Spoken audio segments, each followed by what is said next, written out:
2023 жылдын 26 августунда Борбордук шайлоо комиссиясы номер 81 токтому менен жогорку кеңештин депутаты Бакировдун баягы мыйзамсыз мандатын алып койду.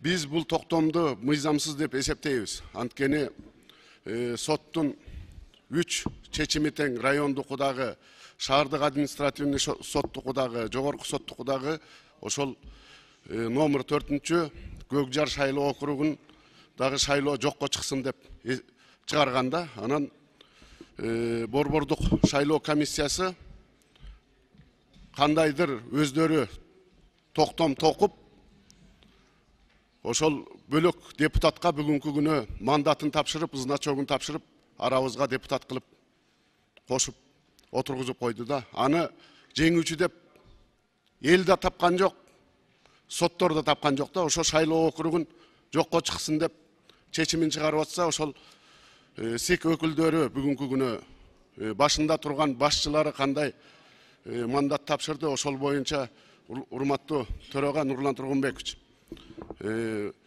эртеңки күн тартибине киргизип, келип кандай жокко чыгарып, кандай мандат берди, бизге жооп берсин. Ошол жообуна жараша биз депутаттык комиссия түзүп, карап, ошол соттун чечими менен СИКтин баягы эки келишпестик болуп атат бүгүнкү күнү. Ошону туура комиссия карап чыгат деп ойлойм да.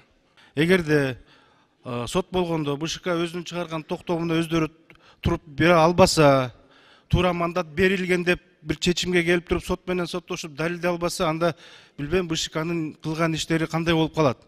Анткени ошондо баардыгыбызга шайлоо бүткөндөн кийин териштирүү иштери жүргүзүлүп, 3 күндүк срок менен ошол шайлоо конституциялык мыйзамдын негизинде баардыгыбызга мандат берилген. Анан арадан 2 жыл өткөндөн кийин ошол учурда мындай подкут болгон экен деп туруп арыз түшкөн негизинде ал Бакиров Өмүрдүн мандаты алым калганы, бул бизге мындай бир табышмактуу болуп атат да.